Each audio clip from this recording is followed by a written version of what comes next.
This video will show you how to solve projectile motion problem number 7 from our workbook. Mike Keister threw a javelin at 57 meters per second and at an angle of 25 degrees with the ground. Make sure in the problem you neglect the height of the javelin when it's thrown. So in case you've never seen a javelin, it's like a spear, and in a track and field event, when you're throwing this, it's going to land at the same height it takes off from. So it's a symmetrical projectile motion problem. Before we get to solving the problem, we need to set up the givens. We'll start with initial velocity. What I'm given is that the initial velocity is 57 meters per second at an angle of 25 degrees with the ground. Now I'll use this as a hypotenuse and make a right triangle, adding up my two components so they connect tip to tail. At the very end, the two tips connect and the two tails connect to make sure it's an addition problem. Then I'll define my sides. The adjacent side is 57 meters per second cosine 25, and that's the horizontal direction. The side opposite 25 degrees is the sine function, 57 meters per second sine 25. Remember, adjacent side is cosine function, opposite side of the angle is always sine function.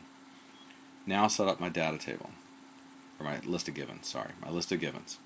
So when I look at it vertically, I have 57 meters per second sine 25 going upwards, which is positive. I'm going to land at the same height it takes off from, so that's where my x equals 0. So that's one of the implied givens just by the nature of the problem. And then it's going to be, the acceleration is going to be 9.80 meters per second squared downwards, so I'm going to make that a negative value. Horizontally, there aren't any forces acting on the object, so horizontally the acceleration is 0.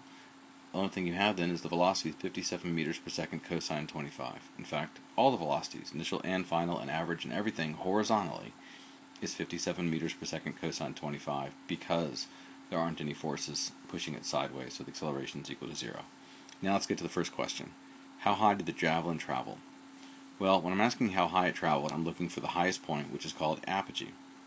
So at apogee, I know that it's defined by having a final vertical velocity of 0 and the fact that it's the highest point. So that's going to give me one implied given. I'm looking for apogee. Notice my letter where x is equal to 0 is gone now because the height isn't 0 anymore vertically. It's something that I'm trying to find now. But what I do know is that the vertical velocity is equal to 0.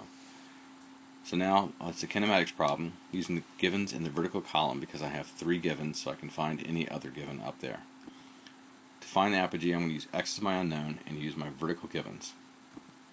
So I'll use my v squared equation, and I get the height of apogee to be 30 meters. Next question, how long was it in the air? By how long it was in the air, what I'm really looking for is the time. How much time was it in the air? So in this case, I can use either horizontal or vertical givens. Whichever column has 3 variables in it, I can find the fourth. Notice I've put 0 back in for x because I'm talking about the total time it's in the air, so the displacement vertically is equal to 0 because it lands at the same height it takes off from.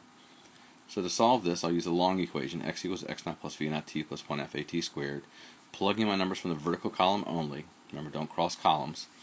And I get two answers, t equals 0, t equals 4.9. Well, I'm looking for when the height is equal to 0, so both answers make sense. At the very beginning, when the motion starts, at t equals 0, the height is 0.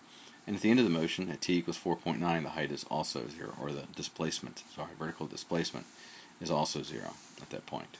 So, since I'm looking for the end of the motion, total time in the air, 4.9 seconds. Next question, how far along the ground did the javelin travel? To find out how far along the ground the javelin traveled, what I'm looking for is the range. So in the horizontal column, the range is actually going to be where the x is. So that's what I'm looking for, is that variable. So to find the range, I'll use the range equation, which really is just a piece of that long x equals x naught plus v naught t plus 1 fat squared equation. So the range equation is equal to horizontal velocity times time. So it's 57 meters per second cosine 25 times the time I just found, and I get my answer to be 250 meters. Remember, times one of these variables can go in either column. It's the only variable that can do that because it's a scalar. Last question, how fast, direction and magnitude, was it traveling when it hit the ground? This is easy. Because it's a symmetrical problem, the magnitude and direction is the same as when it took off. It just, instead of going up, it's going down. So when it lands, it's traveling at 57 meters per second at an angle with the ground of 25 degrees.